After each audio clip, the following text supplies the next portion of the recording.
Assalamualaikum warahmatullahi wabarakatuh. Perkenalkan, nama saya Siti Salsa Aulia, kelas 9D.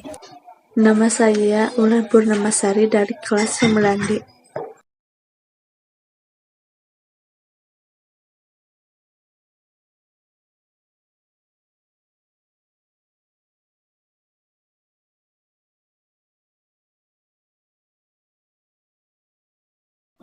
Syekh Abdul Rauf Asingkili. Nama aslinya adalah Abdul Rauf Al-Fansuri yang lahir di kota Singkil. Beliau adalah orang pertama kali yang mengembangkan tarekat Satariyah di Indonesia. Sekitar tahun 1640, beliau berangkat ke tanah Arab untuk mempelajari ilmu-ilmu keislaman. Abdul Rauf Asingkili pernah bermukim di Mekah dan Madinah. Ia mempelajari tarekat Satariyah dari gurunya yang bernama Ahmad Kusasi dan Ibrahim Al-Qur'ani. Kemudian Abdul Rauf Asingkili pernah menjadi mufti kerajaan Aceh ketika diperintah oleh Sultanah Safiyatuddin Tajul Alam. Abdul Rauf Asingkili memiliki sekitar 21 karya dalam bentuk kitab-kitab tafsir, hadis, fikih, dan tasawuf. Beberapa karyanya antara lain sebagai berikut. Kitab tafsir yang berjudul Turjuman Al-Mustafid, terjemah pemberi faedah, yakni merupakan kitab tafsir pertama yang dihasilkan di Indonesia. Umdat Al-Muhtajin, yaitu karya terpenting yang ditulis oleh Abdul Rauf Asingkili. Buku ini terdiri dari 7 bab yang memuat tentang zikir, sifat Allah dan Rasulnya, serta asal-usul ajaran mistik. Pada pembahasan di bab terakhir, beliau menceritakan tentang riwayat hidupnya dan gurunya. Mir'at at-Tulab fi Tahsil Ma'rifah Ahkam Asy'ariyah li Al-Malik Al-Wahhab. Cerminan bagi penuntut ilmu fikih untuk memudahkan mengenal segala hukum syariat. Kitab ini memuat berbagai masalah mazhab Syafi'i yang merupakan panduan bagi para qadhi. Kedua, Syekh Muhammad Arsyad Al-Banjari. Muhammad Arsyad Al-Banjari lahir di Lok Gabang, Martapura, Kalimantan Selatan pada tahun 1710. Beliau lahir dari pasangan Abdullah dan Siti Aminah. Setelah wafat, beliau dikenal dengan sebutan Daktu Kalampayan karena Apa nama kitab tafsir yang ditulis oleh Abdul Rauf Asingkili? Kitab tafsir yang ditulis oleh Abdul Rauf Asingkili adalah kitab tafsir berjudul Turjuman Al-Mustafid, terjemah pemberi faedah. Ada berapa karya yang dimiliki Syekh Abdul Rauf Asingkili?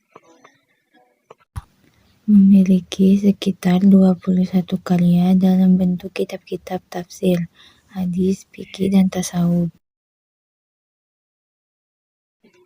Siapa yang mendapatkan julukan Matahari Agama?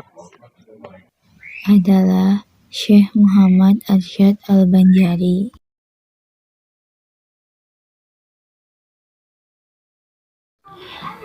Abdul Rauf Asingkili, nama asli Abdul Rauf Al-Fansuri, lahir di kota Singkil. Ia adalah orang pertama kali yang mengembangkan tarekat Syatariyah di Indonesia. Abdul Rauf Asingkili pernah menjadi mufti kerajaan Aceh ketika diperintah oleh Sultanah Safiyatuddin Tajul Alam. Abdul Rauf Asingkili memiliki sekitar 21 karya tulis yang terdiri dari kitab tafsir, hadis, fikih, dan tasawuf. Syekh Muhammad Arsyad Al-Banjari lahir di Lok Gabang, Marapura, Kalimantan Selatan pada tahun 1710 dari pasangan Abdullah dan Siti Aminah. Syekh Muhammad Arsyad Al-Banjari dikirim ke Mekah dan Madinah untuk belajar di sana selama lebih kurang 30 tahun. Sekembalinya dari Tanah Suci, Hal pertama yang dilakukan Syekh Muhammad Arsyad Al-Banjari adalah membina kader-kader ulama dengan mendirikan kampung dalam pagar.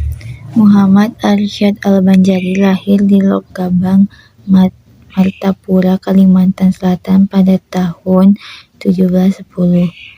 Beliau lahir dari pasangan Abdullah dan Siti Aminah. Setelah wafat, beliau dikenal dengan sebutan Datu Kalampayan karena dimakamkan di desa Kalampayan. Ketika masih kanak-kanak, beliau diadopsi oleh Sultan Tahirullah untuk dididik secara tuntas. Bahkan beliau dikirim ke Makkah dan Madinah untuk belajar di sana selama lebih kurang 30 tahun. Sebelum berangkat ke Tanah Suci, beliau dinikahkan dengan seorang putri yang bernama Bajut sebagai sarana untuk mengikuti perasaan dengan keluarga di tanah air. Di antara gurunya yang sangat berpengaruh adalah Syekh Athaillah yang pertama memberikan izin kepada Muhammad Arsyad Al-Banjari untuk mengajar dan memberi fatwa di Masjid Haram. Selama belajar di Tanah Suci, ia berteman dengan para ulama, di antaranya sebagai berikut. Syekh Abdus Samad Al-Balimbani, Abdul Wahab Bugis dari Makassar, yang kemudian menjadi menantunya, dinikahkan dengan Syarifah binti Muhammad Arsyad Al-Banjari. Syekh Abdurrahman Masri dari Jakarta. Langkah pertama yang dilakukan Syekh Muhammad Arsyad Al-Banjari sekembalinya dari belajar di Tanah Suci adalah membina kader-kader ulama yang meminta kepada Sultan Tamjidillah sebidang tanah untuk dijadikan sebagai pusat pendidikan di tempat itu. Dibangun rumah tinggal, ruang belajar, perpustakaan, serta asrama bagi para santri.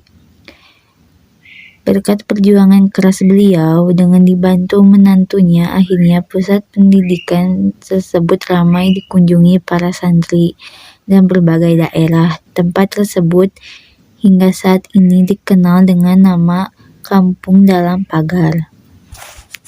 Sebab para santri yang belajar dilarang meninggalkan tempat tersebut tanpa izin.